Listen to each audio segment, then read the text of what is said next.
একাধিক জায়গায় উত্তেজনা ছড়িয়েছে, কি বলবেন এটা নিয়ে? দেখুন, ভাঙড়ে আমি শান্তি শৃঙ্খলা প্রতিষ্ঠা করতে চাই ভাঙড়ের সাধারণ মানুষকে নিয়ে। এই আহ্বান করেছি ভাঙড়ের 1,26,555 জন আমাকে ভোট দিয়েছিল। তার বাইরে যারা অনেকে ভোট দিয়েছে আমাকে ছাড়া অন্যদের, প্রত্যেকের আমি এখন অভিভাবক তথা বিধায়ক।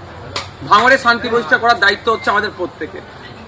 এখন খবর পাচ্ছি আইএসএফ এর নাম করে কিছু মানুষজন ব্যক্তিগত স্বার্থ চরিতার্থের চেষ্টা করছে। আজকে আমার এখানে আসার কথা ছিল না, কিন্তু আমাকে তড়িঘড়ি আমার অন্য প্রোগ্রাম কাজ করে এখানে আসতে হয়েছে। আমি আপনাদের ভিডিও ফুটেজও দিয়ে দেবো খুব তাড়াতাড়ি, এখনই দিচ্ছি, যে আমি আমার 13টা অঞ্চল নেতৃত্বদের নিয়ে আমি মিটিংয়ে বসেছিলাম। দীর্ঘক্ষণ ধরে মিটিং করেছি, তাদেরকে কড়া নির্দেশনা দিয়েছি আমি, যে তাদেরকে দেখতে হবে। তারা এটা বলেছে যে তাদের অজান্তি কিছু অসাধু মানুষ আইএসএফ সেজে এই ধরনের অত্যাচার সাধারণ মানুষকে করেছে, যারা তৃণমূলের। বা এটা হয়েছে পারিবারিক অশান্তি হয়েছে, এখন সে আইএসএফ সেজে গিয়ে তার অন্যজনকে মারধর করেছে। আইএসএফ এর নামে দোষ আসছে, এটা মিথ্যা, মানে এটা আইএসএফ কে বুমেরাং করা হচ্ছে। বা এটা ঘটনা ঘটেছে আইএসএফ তৃণমূল করতো, ক্ষমতা দেখিয়ে জমি দখল করে রেখেছিল। এখন রাতারাতি সেই লোকটাই যার জমি গিয়েছিল সেও তৃণমূল করতো, কিন্তু এখন সে রাতারাতি আইএসএফ সেজে ওই জমিটা উদ্ধার করতে যাচ্ছে, ফলে একটা ট্যাসেল হচ্ছে, সে আইএসএফ নাকি জমি দখল করতে যাচ্ছে। এই ধরনের একটা অপপ্রচার চলছে। আমি দায়িত্বহীন ভাষায় বলছি, আমি ভাঙড়ের ভোটারদের ভোটে নির্বাচিত হয়েছি আইএসএফ এর কর্মী সমর্থক বামেদের সহযোগিতা নিয়ে। আমি এখন প্রত্যেকটা ভাঙড়বাসীর এমএলএ, সুতরাং প্রত্যেকটা ভাঙড়বাসী যাতে শান্তির সাথে থাকতে পারে, শান্তি শৃঙ্খলার সাথে আমরা চলাফিরতে করতে পারি, সেটা দায়িত্ব আমাদের বর্তায়। তাই আপনাদের বলবো, আপনাদের মাধ্যমে সাধারণ মানুষের কাছে, কারো পারিবারিক হোক বা সামাজিক হোক কোনো অশান্তি যদি হয়, যদি আইএসএফ এর কোনো নেতৃত্ব যুক্ত থাকে, সরাসরি আমাদেরকে জানাতে পারেন। তার বিরুদ্ধে কি ব্যবস্থা নিয়ে আপনারা দেখবেন। আজকে আমি যতক্ষণ পর্যন্ত ঘুমাচ্ছিলাম, তারপরে ঘুম ভাঙার পরেই ভাঙড়ের একাধিক মানুষজন আমাকে, অনেক সাংবাদিক বন্ধুরা ফোন করেছিল সে বিষয়টা নিয়ে।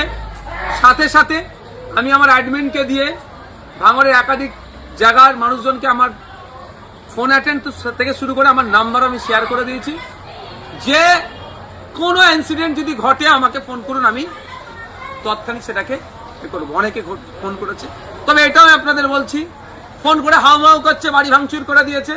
আমি বলছি একটা বাড়ি ভাঙার ছবি আমাদের অন্তত পাঠান, আর কে ভেঙেছে।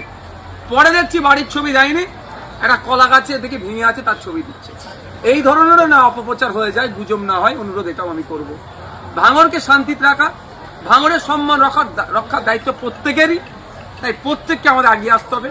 আমি পরিশেষে আবারও বলছি, যদি আইএসএফ এর কোনো ছেলে কোনো মানুষের উপরে আক্রমণ করে, আমাদেরকে উপযুক্ত প্রমাণ সহকারে দেবেন, সে পার্টির মধ্যে থাকবে না। এটা আমি জোর গলায় বলছি মিডিয়ার মাধ্যমে। আমি ভাঙড়ে হিংসা করতে চাই না, ভাঙড়ে শান্তি প্রতিষ্ঠা করতে চাই। আপনিও তো, তবে একটা কথা বলি, আজকে যে ঠিক এর উল্টো হতো, সারা রাজ্যে তৃণমূলময়, ভাঙড়ে তৃণমূল জিতেছে, তাহলে কি হতো? এতক্ষণ 20-50টা লাশ আইএসএফ এর ছেলেদের ফেলে দিত, কিন্তু আমাদের আইএসএফ এর ছেলেরা যথেষ্ট সংযত, ওই হিংসা করেনি। গতবারে নির্বাচনে 2021-এ আপনারাই দেখিয়েছেন পোস্টপল ভায়োলেন্স কি হয়েছে। ক্যানিং পূর্বে ওই শওকত সাহেব নোটোরিয়াস ক্রিমিনাল যে আখ্যাটা কেন পেল? বাড়ি ভাঙে, বাড়ি তো ভাঙচুর করেছে, মাটি তুলে ওখানে পুকুর বানিয়ে দিয়েছে। আমরা কিন্তু হিংসা করিনি, ওই আর করবো না। হিংসা দিয়ে হিংসাকে জয় করা যায় না। রাজ্য জুড়ে আপনিও তো ভোটের আগে প্রচার করেছিলেন, কি মনে হচ্ছে তৃণমূলের এত ভরাডুবির কারণ কি?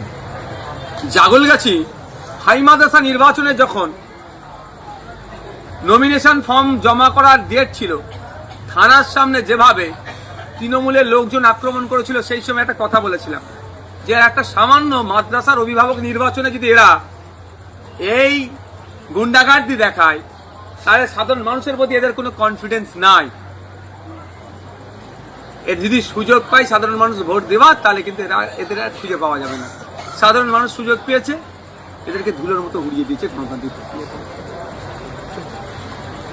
আর একটা যেটা বিষয়, মানে এই সময় তো বিভিন্ন যেহেতু রাজ্য সরকার নেই তৃণমূল, ফলে বিভিন্ন জায়গা থেকে তো তৃণমূল নেতারা আসছে আপনাদের সঙ্গে যোগাযোগ করতে, তাদেরকে কি সব দলে নেওয়া হবে? দেখুন, অনেকে যোগাযোগ করছেন। আমি এতটুকু কথা বলতে পারি যে আমরা দলে নেওয়ার ক্ষেত্রে বিবেচনা করব তার ব্যক্তিত্ব, তার পাস্ট রেকর্ড, কতটা কি করেছেন, দুর্নীতি যুক্ত না দুর্নীতি মুক্ত, এইসবগুলো বিবেচনা করে অবশ্যই আমরা যারা যদি আইএসএফ এর আদর্শ মেনে আইএসএফ এর ছায়াতলে থেকে হিংসা মুক্ত সমাজ ব্যবস্থা গড়ার যে আমাদের লক্ষ্য, সেই সমাজ ব্যবস্থা গড়তে যদি আইএসএফ পরিবারে আসতে চাই, নিশ্চিতভাবে এটুকু বলে রাখি পজিটিভ আমাদের দিক থাকছে। অভিষেক ব্যানার্জি নিজে ভাঙড়ে এসে বলেছিলেন 4 তারিখের পর ডিজে বাজবে, সেই বিষয়টি নিয়ে কি বলবেন? দেখুন, আমি ডিজেটাকে উনি কিভাবে বাজাতে চেয়েছেন বলতে পারবো না। যে ডিজেকে আমরা জানি সেটা আইন বহির্ভূত। আমি বারবার বলি ডিজে বাজানো যাবে না, ওই জন্য